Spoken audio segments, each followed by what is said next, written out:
Alhamdulillah. Alhamdulillahilladzi arsala rasulahu bil huda wa dinil haqq liyuzhirahu 'ala dini kullihi wa kafa billahi shahida. Asyhadu an la ilaha illallah wahdahu la syarika lah wa asyhadu anna Muhammadan 'abduhu wa rasuluh. Allahumma shalli wa sallim 'ala hadzal nabiyil karim wa 'ala alihi wa sahbihi rasulillah. Allah Ta'ala fi kitabil karim. A'udzu billahi minasy syaithanir rajim. Wal takum minkum ummatun yad'una bil khair wa ya'muruna bil ma'ruf wa yanhauna 'anil munkar wa ulaika humul muflihun. Amma ba'd. Yang sama-sama kita hormati para ustaz, hadirin atas, Wakil Ketua Umum dan Pimpinan Pusat Partai Masyumi yang membidangi organisasi keanggotaan dan kaderisasi, yang kita hormati Pak Ahmad Heri, Wakil Ketua Umum DPP Partai Masyumi bidang Bapilu, yang kita hormati Ibu Rizda Adina, Wakil Ketua Umum DPP Partai Masyumi bidang organisasi kepengurusan dan pembangunan lembaga,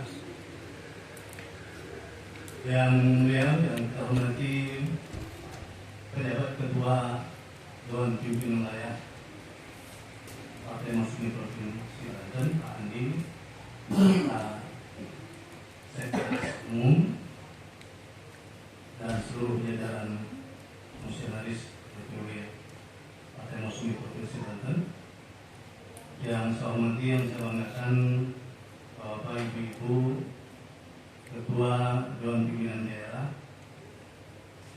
atau Sekretaris Dewan Pimpinan Daerah atau yang mewakili Partai Masyumi se-Provinsi Banten yang hadir pada hari ini.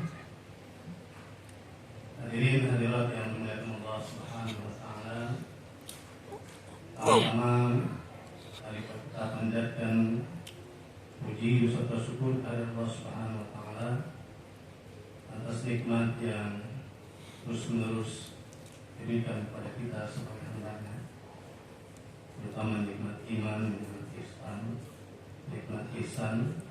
Dan hari ini kita memperoleh nikmat bersilaturahim dan nikmat juga mendapatkan satu visi dan misi berjuang dalam satu wadah partai Islam.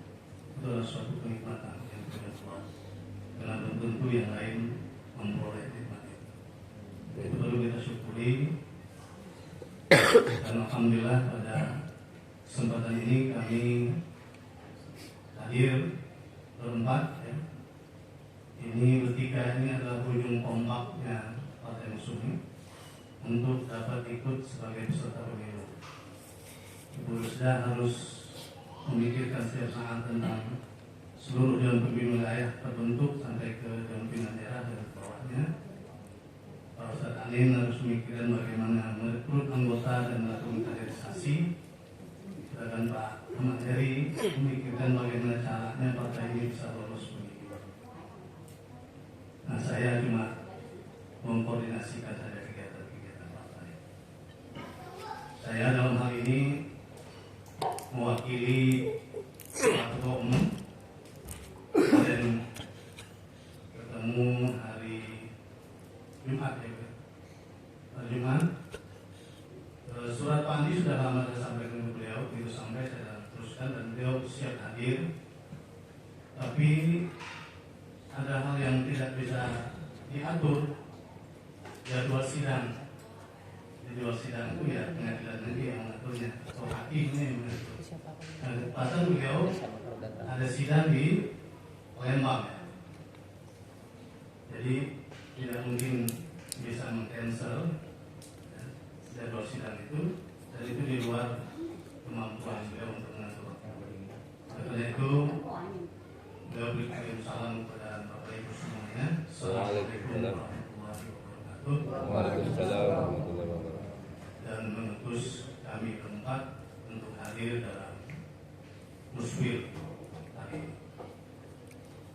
Salawat dan salam kita sampaikan kepada junjungan kita Nabi Muhammad sallallahu alaihi wasallam.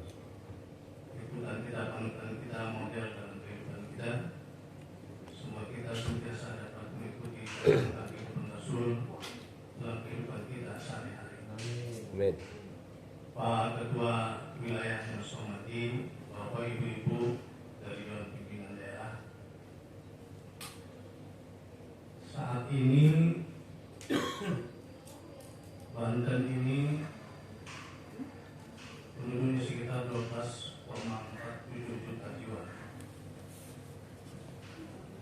Itu besar. Terbesar itu Kabupaten Tangerang, berikutnya Serang, kemudian Rempang, sebagai penduduk yang sangat besar. Dan hari ini kita duduk di sini mewakili 12,47 juta jiwa untuk sebuah partai Islam, yaitu Partai Masyumi. Nah, faktanya yang hadir ya kita ini di sini sebagai pengurus dan pimpinan wilayah dan pengurus dan pimpinan. Ini bukan kebetulan, ini pilihan Allah. Karena dalam keyakinan kita nggak ada yang kebetulan. Takdirnya kita saat ini ditakdirkan Allah sebagai pengurus dan pimpinan wilayah dan sebagai pengurus dan pimpinan daerah, mewakili 12,47 juta jiwa masyarakat Banten. Jadi ayat yang saya bacakan tadi, yang mudah-mudahan kita ini adalah sebagian daripada yang mewakili mengajak orang amar ma'ruf nahi mungkar melalui Partai Masyumi. dakwah politik melalui Partai Masyumi. Jadi kita bisa bayangkan ada amanah dan beban yang cukup besar di pundak kita. Jadi kita ini bukan mewakili diri kita sendiri, mewakili umat. Kalau saya, Pak Satnin, Pak Heri, Bu Rizda mewakili dari Sabang sampai Merauke. Representasi dari umat Islam yang ada dalam Partai Masyumi. Lebih berat lagi tentunya amanah dan beban. Oleh karena itu, musyawarah wilayah hari ini menjadi penting dan strategis bagi kita. Bukan formalitas, bukan asal ada untuk memenuhi seruan DPP saja, tapi ada misi yang besar di pundak kita semuanya. Dan hari ini kita harus bicara di sini tentang Banten dari perspektif politik. Apa yang akan dilakukan oleh Partai Masyumi tentang negeri Banten ini? Dan kami di DPP berpikir apa yang harus dilakukan oleh Partai Masyumi untuk Indonesia ke depan. Ini tanah para pejuang, tanah para ulama, tanah para santri. Tahun 1596 VOC menambahkan kapalnya di Laut Banten. Itu tanda pertama penjajahan masuk ke Indonesia. Yang dipimpin oleh siapa? Saya ingat orang Banten, Cornelis de Houtman. Sudah itulah melakukan perlawanan yang begitu gigih. Kesultanan Banten memimpin dari Banten untuk mengusir para penjajah. Akhirnya Batavia jatuh dikuasai oleh VOC.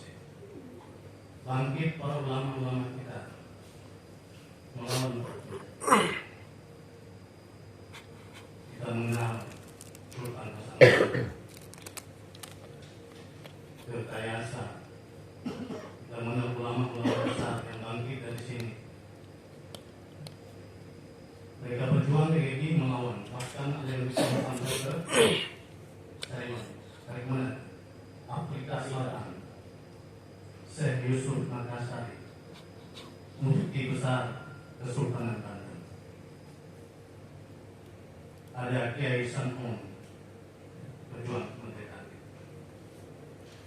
Mereka berjuang, tujuannya sama sebenarnya yang kita hari ini. Bagaimana menegakkan syariat Islam di bumi Banten ini.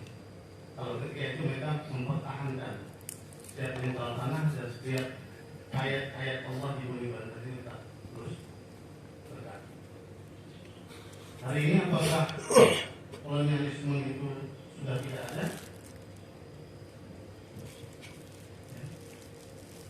Itu nyatanya 32 km pantai Banten dipagar, kan yang tahu, kan yang aku ya.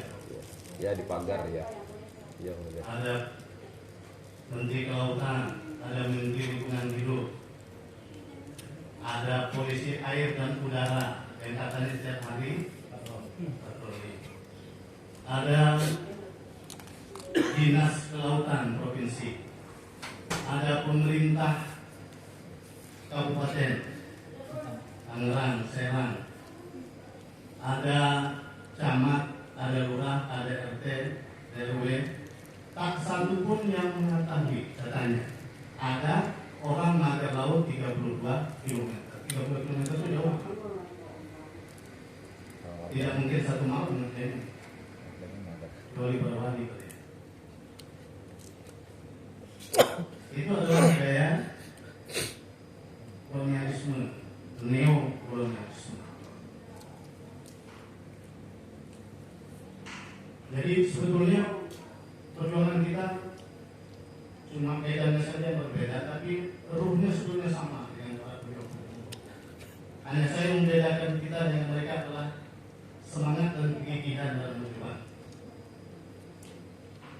Karena itu mari melalui musuh ini kita tanamkan betul keinginan kita untuk melanjutkan perjuangan para ulama di Banten ini melalui partai Suci. Bapak Ibu yang saya hormati, tantangan ke depan tentu tidak kecil dengan sumber daya manusia yang terbatas seperti ini, kemudian dengan sumber dana yang terbatas, dengan perlengkapan dan peralatan yang terbatas, kita harus berjuang, kita harus maju, nggak mungkin mundur. Dan tidak mungkin kita mengatakan lelah.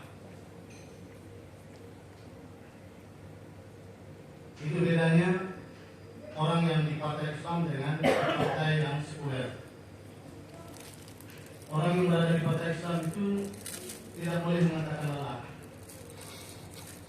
Karena menjadi pengurus partai itu adalah limpahan pahala, ibadah. Menjadi pengurus partai itu adalah bagian dari perjuangan kita. Dan setiap detik yang kita lewati mengurus partai, pemikiran yang kita tuangkan, uang, tenaga, jika betul-betul kita niatkan untuk menegakkan agama Allah, maka dia menjadi kenikmatan dan bernilai ibadah. Jadi bukan mungkin kita lelah dalam beribadah kepada Allah Subhanahu wa Ta'ala. Harus kita nikmati. Meskipun kita tahu masalahnya, persoalannya tidaklah kecil, tidaklah sederhana. Tapi harus kita pandangkan niat kita di partai ini semata-mata karena Allah Subhanahu wa Ta'ala. Agar kelelahan itu bisa kita atasi. Ketika kita merasa lelah, kita ingat, saya bukan berjuang untuk diri saya sendiri, bukan berjuang untuk sesuatu, tapi berjuang untuk menegakkan kalimat melalui perjuangan politik di partai musuh. Saya ingat kelelahan itu akan menjadi masalah-masalah yang kita hadapi. Ketika kita kembalikan kepada Allah, insya Allah akan selesai. Bapak Ibu yang saya hormati, ada beberapa hal yang ingin saya tekankan pada hari ini mewakili Ketua Umum. Yang pertama adalah tugas kita sebagai pengurus partai ini, bagaimana kita menguatkan visi para pengurus, bagaimana kita menguatkan ideologi para pengurus dan kader yang melalui kompartemen yang dipimpin oleh Pak Ustadz Admin. Jadi di DPW ini juga tentu ada yang mengurus bagaimana menanamkan karakter seorang politikus muslim itu. Bukan perlu kita melakukan pengajaran, dan untuk melakukan kaderisasi itu harus ada anggotanya. Oleh karena itu kita semua memiliki tanggung jawab untuk menghadirkan dari tadi 12,47 juta jiwa masyarakat Banten untuk masuk ke Partai Masyumi yang kita berikan nanti kartu anggotanya, kemudian lakukan kaderisasi berjenjang. Ini tugas utama kita. Karena tidak mungkin partai ini berdiri, pengurusnya hanya segini dan ada anggotanya. Sehebat apapun sebuah partai, kalau pengurus doang ada anggotanya, tidak mewakili sebuah partai politik. Nah, oleh karena itu, nanti dijelaskan pertanyaan bagaimana strateginya kita untuk bisa terus bekerja keras memperbanyak anggota Partai Masyumi ini, dan kita akan setelah musuh ini tentu akan kita melakukan langkah kaderisasi yang berikutnya. Yang kedua, yang sekarang hari ini kita lakukan adalah penguatan struktur organisasi partai. Sudah dimulai dari Dewan Pimpinan Pusat, sudah kita lakukan restrukturisasi pengurus, sudah kita ajukan ke Menkumham dan sedang dalam proses sekaligus perubahan lambang. Insyaallah dalam waktu dekat kita keluar. Nah, berikutnya adalah tugas Dewan Pimpinan Pusat ini sekarang sedang bagaimana menggerakkan seluruh provinsi untuk melakukan restrukturisasi kepengurusan, konsolidasi pengurusan. Ini adalah provinsi yang ketiga yang melakukan restrukturisasi melalui Muslim. Bali, kemudian Sumatera Selatan, dan hari ini temannya sebelahnya. Siap. Berikutnya tentu kami terus bekerja keras agar seluruh provinsi di Indonesia terbentuk dengan struktur baru dan terdekat. Berikutnya adalah kami sudah mengeluarkan surat edaran dari Dewan Pimpinan Pusat, dan hari ini alhamdulillah Provinsi Banten melaksanakan. Ini adalah bagian daripada proses konsolidasi kepengurusan, bukan hanya wilayah. Wilayah insya Allah hari ini selesai, tapi tugas berikutnya adalah di Dewan Pimpinan daerah. Kalau kita lihat struktur partai ini, itu kan ada dua struktur yang paling strategis, Dewan Pimpinan daerah dan Dewan Pimpinan cabang. Kalau di bawah itu lagi ada, tapi adanya dan tiada. Rata-rata semua partai begitu, ranting dan sebagainya. Cuma kertas dengan partai kita, partai-partai yang kuat sudah lama juga, tidak juga. Tapi kalau sampai pimpinan cabang aja strukturnya sudah bagus, bagus itu artinya dari sisi kantor dia ada, prestasinya bisa bergerak, kalau anggotanya berjalan, insya Allah untuk ranting itu akan berjalan dengan sendirinya. Nah, tugas dari Dewan Pimpinan Daerah, Bapak Ibu yang sudah akan menjadi ketua DPD dan sekretaris DPD, yang belum melakukan konsolidasi kepengurusan, maka tugas berikutnya adalah bagaimana mengkonsolidasi seluruh kecamatan yang ada di kabupaten kota, yang dimana Bapak Ibu hari ini sebagai ketua sekretaris. Dalam waktu yang tidak lama, saya sudah sampaikan dalam surat edaran disebutkan 2 bulan ke depan sudah harus selesai. Memang tidak bisa kita sekaligus ya. Ada proses yang kita lakukan. Ya seperti hari ini kan proses. Kalau kita bandingkan musbil seperti ini dengan partai lain kan jauh banget antara yang lain kan. Pesertanya seperti ini. Tapi ini proses yang harus kita lalui. Jangan patah semangat. Jangan menganggap ini enteng. Walaupun tempatnya di sini, pengurusnya sebanyak ini, tapi tanggung jawab kita sama dengan partai kita memiliki tanggung jawab untuk melakukan konsolidasi ke bawah. Nah, berikutnya DPD segera ya, melakukan konsolidasi ya, sampai selesai, melibatkan unsur-unsur dari kecamatan. Bu Dewi dan Bu Devi, insya Allah ya, sudah hampir habis kecamatannya masuk ya bagi pengurus. Tinggal bomnya saja dari wakil teman. Jadi segera untuk bisa melakukan musyawarah daerah ya, untuk proses pemilihan atau proses penunjukan DPD. Demikian juga yang lain. Nah, kalau kita tidak punya kepengurusan, ya juga nggak mungkin kita menerapkan roda organisasi partai ini. Begitu sulit kita akan melakukan kegiatan tanpa adanya infrastruktur tingkat kabupaten kota dan tingkat kecamatan. Apa yang mau kita lakukan? Kalau hanya sekedar power aja di DPP, ya nggak ada kakinya ke bawah, itu kan hanya angan-angan aja. Kita harus real berpolitik ya, sampai ke masyarakat, menyentuh ya, persoalan-persoalan masyarakat. Yang pimpinan pusat ini hanya mengkoordinasi kegiatan. Nah, oleh karena itu kami berpesan dari pimpinan pusat, ayo segera di tingkat kabupaten kota melakukan konsolidasi setelah pulang dari musuh ini. Yang ketiga yang harus kita lakukan adalah manajemen kepartaian. Bagaimana mungkin sebuah partai politik berjalan, ada pengurusnya, ada anggota, tapi manajemennya tidak berjalan? Iya. Jadi jangan pakai single fighter aja. Kantornya jadi satu ketua DPW atau ketua DPD. Manajemen partainya harus berjalan. Apapun bentuk kantornya harus ada kantornya. Nggak masalah. Di rumah sendiri nggak ada larangan. Yang penting ada kantornya. Tempat melakukan aktivitas kegiatan baik tingkat provinsi maupun tingkat pimpinan daerah.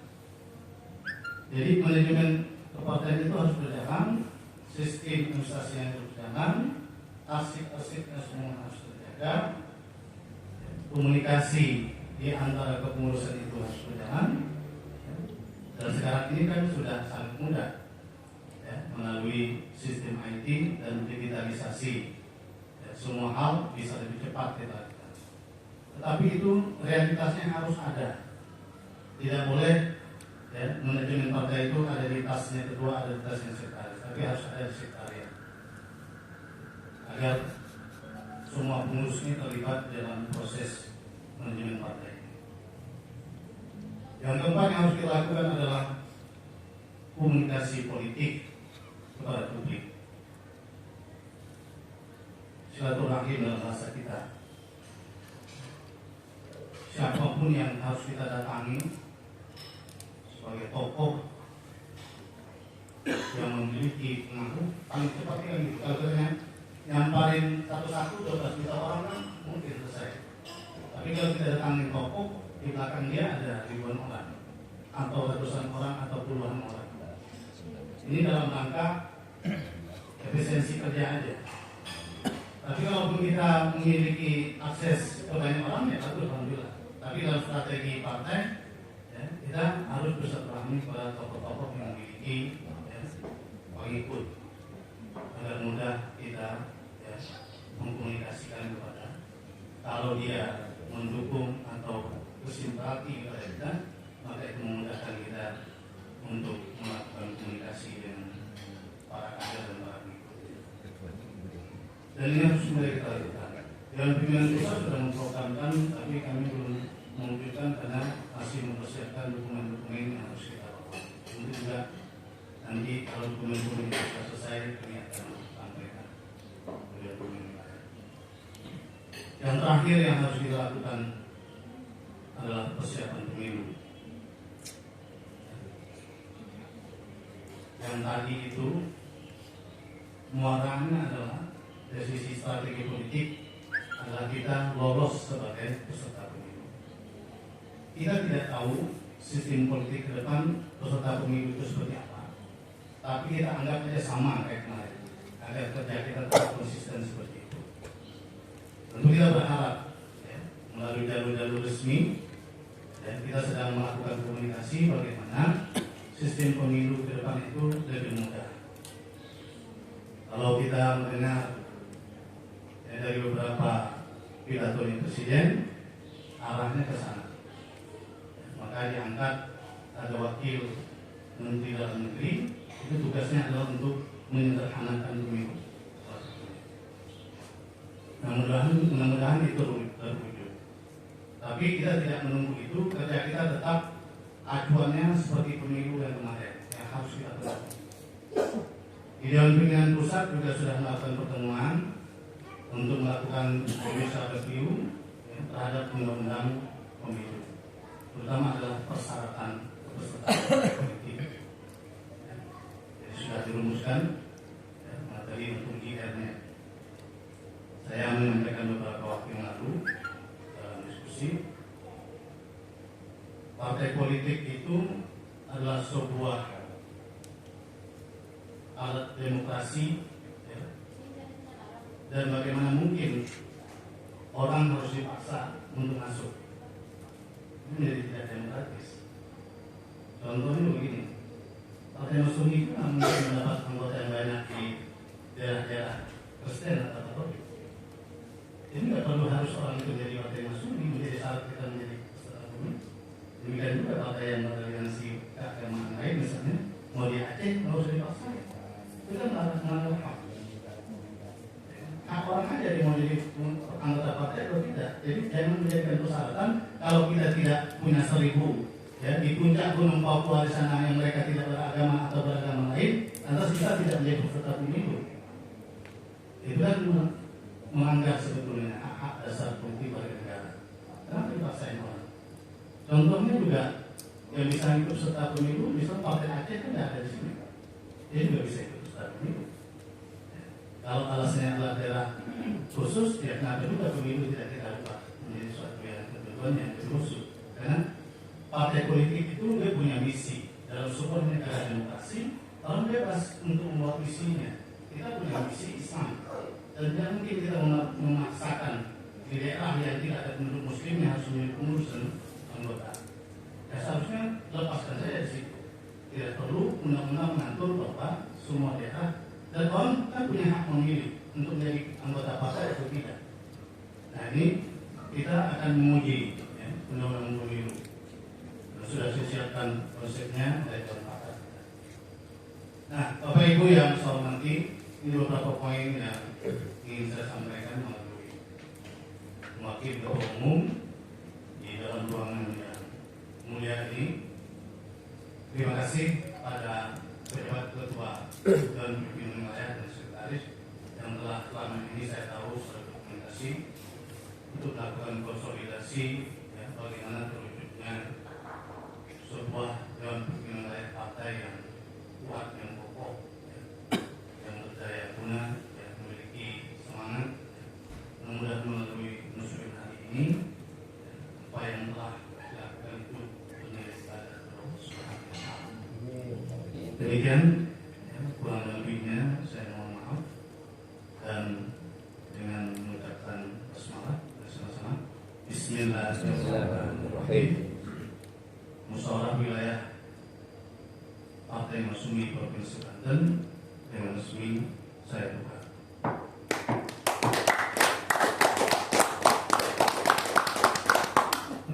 Nasrullah wabarakatuh.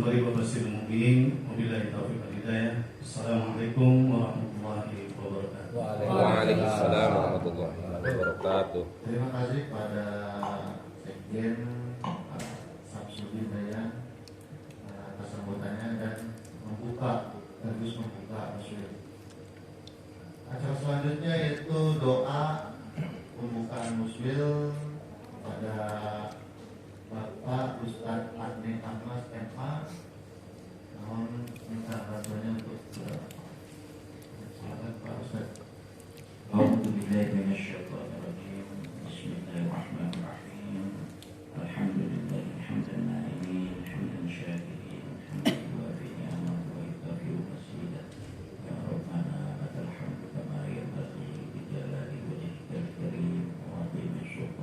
Amin. Allahumma shalli wa sallim wa barik ala habibina wa syafi'ina wa nabiyyina Muhammad Amin. wa ala alihi wa sahbihi ajma'in. Amin. Allahumma ja'al jam'ana hadha jam'an marhuma Amin. wa min ba'dihi tafarruqan ma'suma. Amin. Allahumma alif baina qulubina Amin. wa aslih dhata bainina Amin. واهدنا سبل السلام آمين. وجنبنا الفواحش ما ظهر منها وما بطن Amin. وبارك لنا في أسماعنا وأبصارنا وحسبنا ما شمل آمين. وتب علينا إنك أنت التواب الرحيم آمين. اللهم سهل أمورنا Amin. اللهم سهل أمورنا آمين. ما شمل اللهم سهل الأمور وأعضاء ما شمل Amin. ربنا تقبل منا دعاءنا إنك أنت السميع العليم وتب علينا إنك أنت التواب الرحيم سبحان ربك رب العزة عما يصفون وسلام على المرسلين والحمد لله رب العالمين. Terima kasih kepada Ustaz Admin Anas MA untuk pembukaan muskil sudah dibuka, dan selanjutnya acaranya yaitu kita istirahat, dan setelah istirahat nanti jam 1 kita akan dapat materi dari materi pertama itu kaderisasi. Itu akan langsung disampaikan Ustadz Admin Amas, dan materi kedua masalah kepemiluan itu akan langsung dibawa oleh Pak Ahmad Giri. Cuma itu aja yang saya sampaikan. Jadi saat ini kita istirahat dulu. Kami tutup. Wassalamualaikum warahmatullahi wabarakatuh. Waalaikumsalam warahmatullahi wabarakatuh. Istirahat. Istirahat.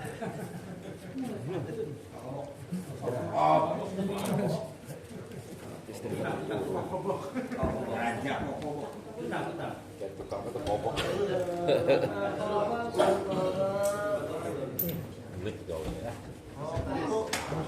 Pan. Pan. Kompet. Oh siap. Tarhan.